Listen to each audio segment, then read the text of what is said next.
Bismillah, Assalamualaikum warahmatullahi wabarakatuh. Salam jumpa rekan mahasiswa yang kami banggakan.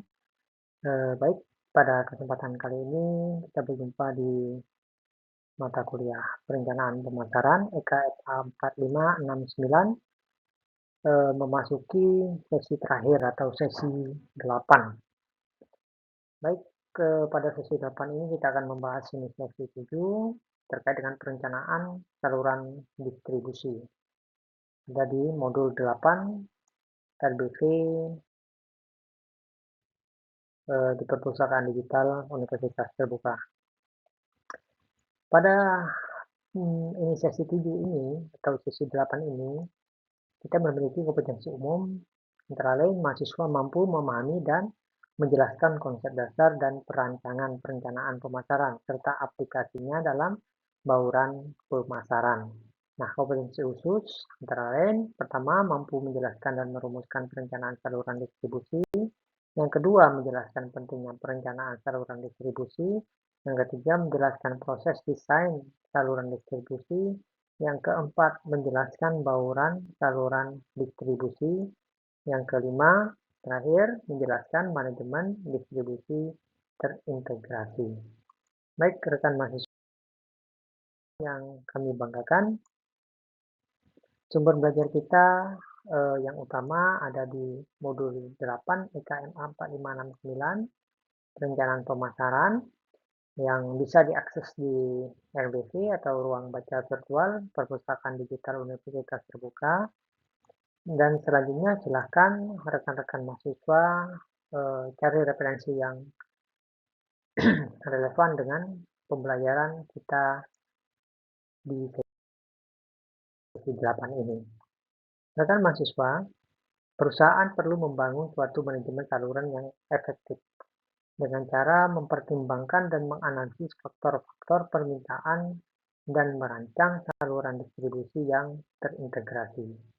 Desain saluran yang responsif merupakan karakteristik saluran distribusi yang optimal untuk mencapai segmen konsumen akhir yang dipilih. Faktor lingkungan serta keterbatasan manajerial perlu dimasukkan dalam upaya mengidentifikasi dan menutup kesenjangan saluran sampai seminimal mungkin.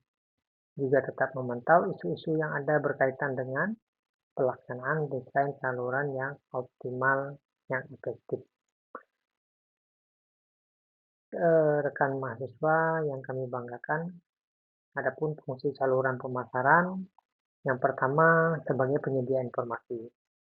Yang kedua, mempromosikan produk, melakukan negosiasi, melakukan pemesanan, memfasilitasi pembiayaan, mengambil risiko, kepemilikan fisik, memfasilitasi pembayaran, dan yang ke-9, hak milik.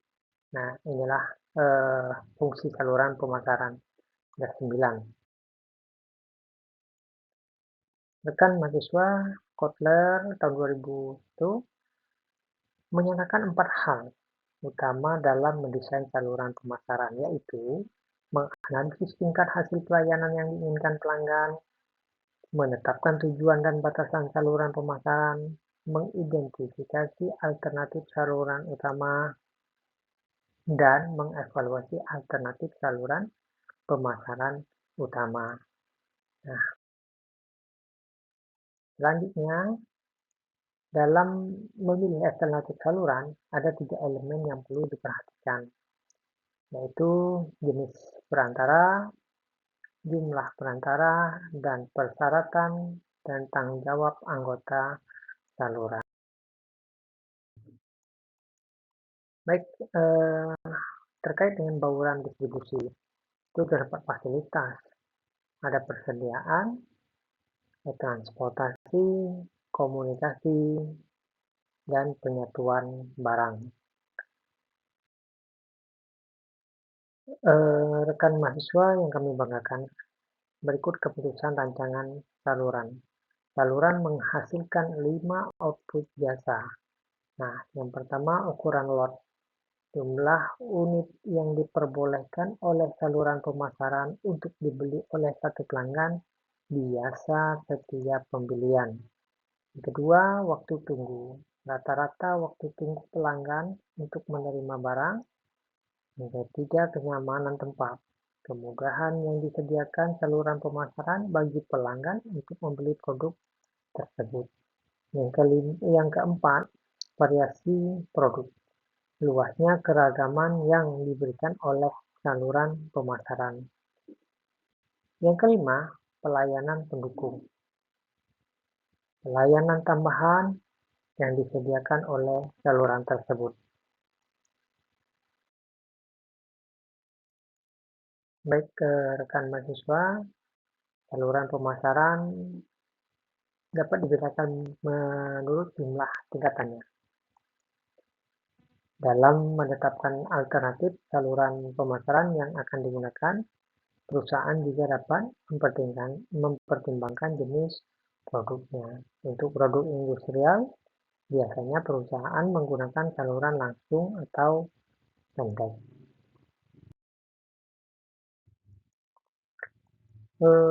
Saluran untuk produksi konsumen itu pertama saluran distribusi langsung atau nol tingkat, yaitu saluran pemasaran di mana seorang produsen langsung menjual ke pemakai akhir. Cara yang dilakukan antara lain melalui penjualan dari pintu ke pintu. Arisan ibu-ibu, pemasaran lewat telepon, email, atau online, penjualan lewat TV, dan melalui toko-toko yang dimiliki produsen sendiri. Yang kedua, saluran distribusi satu tingkat,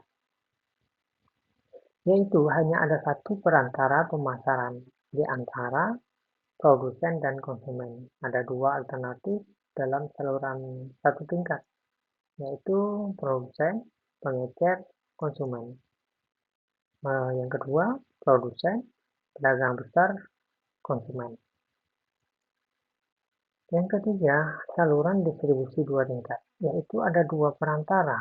Nah, dua perantara di antara produsen dan konsumen. Jadi produsen menjual produk, pengecer menjual ke produk pedagang besar yang ada gilirnya menjual ke berbagai pengecer sebelum sampai ke konsumen akhir. Nah, ilustrasinya sebagai berikut. Produsen, pedagang besar, pengecer ke konsumen.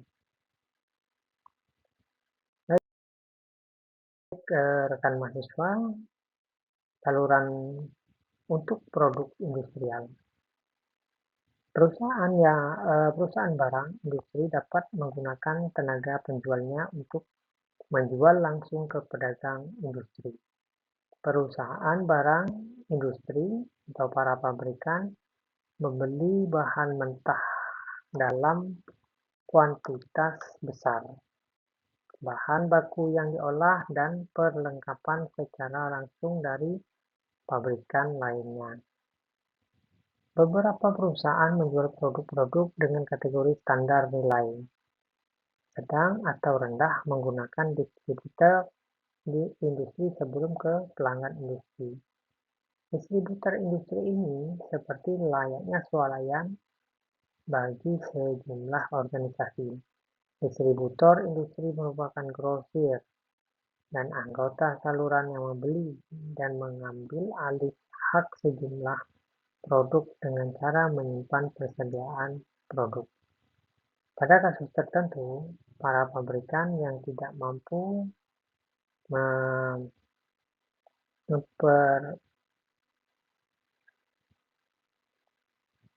mempekerjakan tenaga penjualnya mengandalkan perwakilan pabrikan atau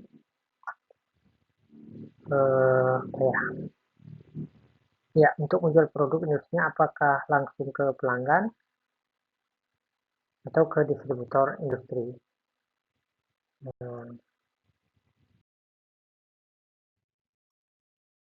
Integrasi multi saluran. Penyedia saluran tunggal. Yang kedua, pemindah saluran. Yang ketiga, strategi berdasar aktivitas. Yang keempat, strategi multi terintegrasi. Yang ke ya,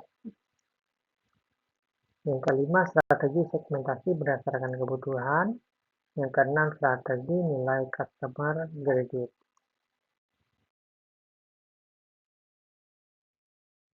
Masalah-masalah hukum dan etis dalam hubungan saluran. Yang pertama, perjanjian eksklusif. Yang kedua, daerah eksklusif. Yang ketiga, persetujuan yang mengizinkan. Yang keempat, yang terakhir, hak penyalur.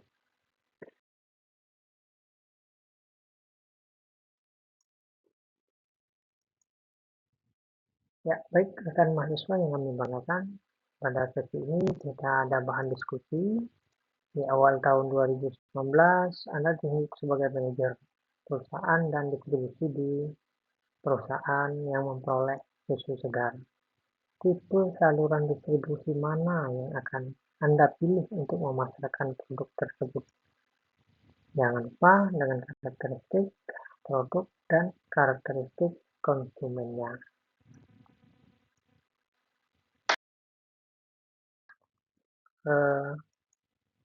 Baik rekan mahasiswa, dalam kegiatan tuton ini kita akan merangkum modul 8 sebagai bagian dari belajar mandiri yang bermanfaat. Yang kedua, berpartisipasi dalam forum diskusi inisiasi 7, mengerjakan soal tes formatif, mengerjakan video, mengakses video terkait materi kuliah, membaca sekilas modul 9. Ya, tidak ada lagi. Maaf, kita di sesi terakhir ya, sesi 8. Jadi rekan-rekan mahasiswa, mohon kiranya tugas 3 di sesi 7 segera diselesaikan bagi yang belum menyelesaikan, termasuk diskusi di sesi 7 dan diskusi di sesi 8 juga dikerjakan. Semoga rekan mahasiswa sukses selalu. Pembelajaran tuton pada semester ini memperoleh hasil yang terbaik. Selamat belajar, semoga sukses. Assalamualaikum warahmatullahi wabarakatuh.